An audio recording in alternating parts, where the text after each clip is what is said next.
This channel does not promote any violent, harmful, or illegal activities. All content provided by this channel is meant for an educational purpose only. Top quality और consistent performance के लिए सिर्फ silver pump नाम याद रखना।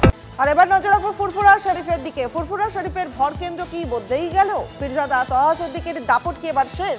একদা তৃণমূল বিরোধী বলে পরিচিত কাসেম সিদ্দিকী কি ফুরফুরায় তৃণমূলের নতুন তাস? তৃণমূলের মুখ্যমন্ত্রী ফুরফুরা শরীফে যাওয়ার দিন থেকেই জল্পনা স্রোত শুরু হয়। ফুরফুরা থেকে পাক সার্কাস মুখ্যমন্ত্রীর পাশেই কাসেমের উপস্থিতি তাৎপর্যপূর্ণভাবে নজর কাটছে। পরস্পরের দিকে তীর ছুঁড়ে আরও জল্পনা জুগিয়েছে তহা কাসেম। ছবি কথা বলে। ফুরফুরা শরীফের সোমসন্ধ্যার এই ছবিটাও অনেক কথা বলে দিয়েছে। অন্তত দুটো কথা বলার জন্য দুটো কথা দাদা দুটো কথা বলেন আপনি। না, আমি আপনাদের কাছে এসেছি। কথা বলার সুযোগ না পেয়ে মঞ্চ ছেড়ে চলে যান পীরজাদা তহা সিদ্দিকী। আর যিনি তহার হাত থেকে মাইক সরিয়ে নিতে গেছিলেন তিনি কাসেম সিদ্দিকী। তিনি গোটা সন্ধ্যা মুখ্যমন্ত্রীর পাশেই ছিলেন। ফুরফুরায় সরকারি ইফতার সঞ্চালনার দায়িত্বে। মঙ্গলবার পাক সার্কাসের ইফতারেও মুখ্যমন্ত্রীর পাশে ছিলেন কাসেম সিদ্দিকী। সঙ্গে সঙ্গে জোর জল্পনা বঙ্গ রাজনীতির ময়দানে। বিতর্কিত তহাকে কোণঠাসা করতে কাসেমকে কি ঘুঁটে বানালো তৃণমূল? তহা দৃশ্যতেই বিরক্ত। সরাসরি চক্রান্তের অভিযোগ। আমি বুঝতে পারছি বড় চক্রান্ত চলছে রাজনীতির নেতাদের। এই ফুরফুরা শরীফকে নিয়ে একটা মানে বড় মা মতুয়াদের মতো করার। ও হতে দেবো না, ও হতে দেবো না। কাসেমের নাম করে নিশানা তহার। যে মানুষটা বলেছিল কাসেম সিদ্দিকী ওই নবান্ন যত আছে সব চোর চোর চোর চোর হাঁপিয়ে যাচ্ছে, আজকে সে চোরগুলো তার কাছে ভালো হয়ে গেল। কে এই কাসেম? ফুরফুরা শরীফের এই পীরজাদা বাম ঘনিষ্ঠ এবং তৃণমূল বিরোধী বলেই পরিচিত ছিলেন।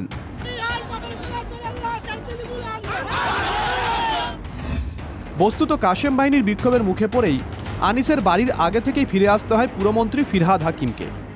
এই ছবি 2022 সালের। 2025-এর মার্চে সেই ফিরহাদের সঙ্গে ইফতারের মঞ্চে কাসেম সিদ্দিকী। পীর সাহেবের ঘরে জন্ম নিয়েছে।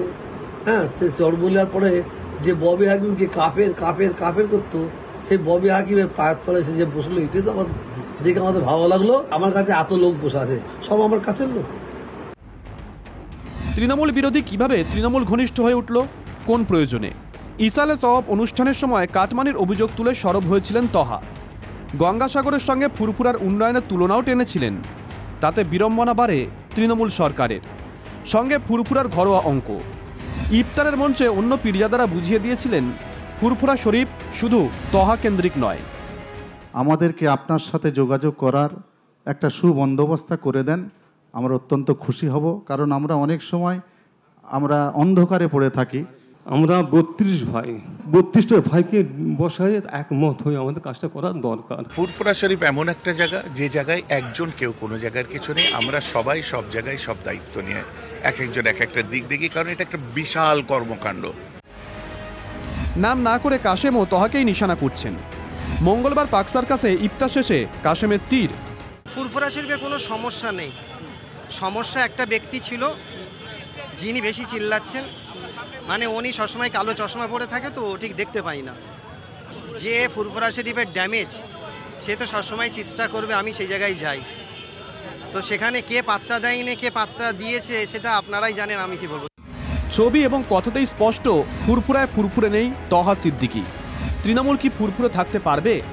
নওশাদ সিদ্দিকী যখন অ্যারেস্ট হয়েছিল, যখন তৃণমূলের নিয়ে ভাঙড়ে প্রচণ্ড গণ্ডগোল, তাপ উত্তাপ রাজনৈতিক, এবং নওশাদ অ্যারেস্ট হলো, তখন আপনাদের কাছে ফুটেজ থাকবে যে কাসেম সিদ্দিকী লালবাজারের সামনে কী ধরনের কথাবার্তা বলেছিল। রাজনীতিটা তো অনেক রকম খেলা হয় না। কাসেমকে পাদপ্রদীপে এনে ভোটের অঙ্ক মেলাতে কি পারবে শাসক দল? সনৎ মাঝির রিপোর্ট, TV9 বাংলা। গড়িয়ায় উদ্ধার হলো দম্পতির দেহ। গড়িয়ার আদর্শনগরে সেখানে ঘরের মধ্যে থেকে স্বামী স্ত্রীর দেহ উদ্ধার হলো। গলায় গামছা লাগানো অবস্থায় উদ্ধার তরুণ দাসের দেহ। খাটে পড়ে তরুণ দাসের স্ত্রী আশার দেহ। গড়িয়াতে উদ্ধার করা হলো দম্পতির দেহ। আদর্শনগর, গড়িয়ার আদর্শনগরের ঘটনা। আদর্শনগরে ঘরের মধ্যে থেকে উদ্ধার হলো স্বামী স্ত্রীর দেহ। গলায় গামছা লাগানো অবস্থায় উদ্ধার হলো তরুণ দাসের দেহ। খাটে পড়ে তরুণ দাসের স্ত্রী আশার দেহ। প্রাথমিকভাবে অনুমান যে স্ত্রীকে খুন করে আত্মঘাতী হয়েছেন তরুণ দাস। দেহ উদ্ধার করে ময়নাতদন্তে পাঠানো হয়েছে। তদন্ত শুরু করেছে পুলিশ। ওরা এসে খাওয়া দাওয়া করলো হাসি খুশি ভাবে। তারপর ছেলের বউটা এই ঘরে চলে এসছে। এই ঘরে মাসিমার থাকে। ওরা দুই বোনে ভাড়া থাকে আমার বাড়িতে। তারপরে ওরা স্বামী স্ত্রী দুজনে ওই ঘরে ছিল। তারপরে তার একটা ছেলে, বাচ্চা ছেলে স্কুল থেকে এসে গিয়ে দরজাটা খুলে দেখতেছে যে মেশো ওই অবস্থা। ছুটে এসে ওর মার কাছে বলতেছে, বলো মা এই দেখবে আসো। আর আমি বলতে কী হয়েছে কী হয়েছে, আমি কিন্তু এখানে দাঁড়িয়ে আছি। তারপর গিয়ে দেখি যে ওই অবস্থা। কিন্তু দুজনের উদ্ধার হয়েছে না একজনের উদ্ধার? দুজনেই শেষ, দুজনেই শেষ। আমরা গিয়ে দেখি দুজনেই শেষ। আর এবার প্রেসিডেন্সি বিশ্ববিদ্যালয়ের দিকে নজর রাখবো। সেখানে ফের ছাত্র বিক্ষোভ, 4 দফা দাবিতে অবস্থানে এসএফআই। কি দাবি রয়েছে জানবো। আমাদের সহকর্মী সুমন মহাপাত্র রয়েছেন আমাদের সঙ্গে। সুমন, দেখো, ক্রমাগত এসএফআই এবং বিভিন্ন বিশ্ববিদ্যালয় থেকে ইউনিয়ন ইলেকশনের দাবি উঠছে। সেই জায়গায় দাঁড়িয়ে অবিলম্বে ক্যাম্পাস ইউনিয়ন ইলেকশন যে প্লেসমেন্ট ব্যুরো হচ্ছে এবং ইন্টার্নশিপ সেল এসএফআই ইতিমধ্যেই কিন্তু অবস্থান শুরু করেছে, যে অবস্থান 12 ঘন্টা অতিক্রম করে গিয়েছে এবং তাদের বক্তব্য যতক্ষণ না তাদের দাবি মেনে নেওয়া হয়েছে তারা অবস্থান চালিয়ে যাবে। তোমার মনে থাকবে যাদবপুর বিশ্ববিদ্যালয় ইউনিয়ন ইলেকশনের দাবি করতে গিয়েই কিন্তু ইন্দ্রানুজ সে বিক্ষোভ দেখাতে গিয়েছিল এবং তখন দুর্ঘটনা ঘটে যায়। স্বাভাবিকভাবেই এই ইউনিয়ন ইলেকশনের দাবিকে কেন্দ্র করে এসএফআই আন্দোলনের ঝাঁজ বাড়াচ্ছে। রনিপা, বেশ অনেক ধন্যবাদ সুমন। নজর রাখো, প্রেসিডেন্সি বিশ্ববিদ্যালয়ে ফের ছাত্র বিক্ষোভ।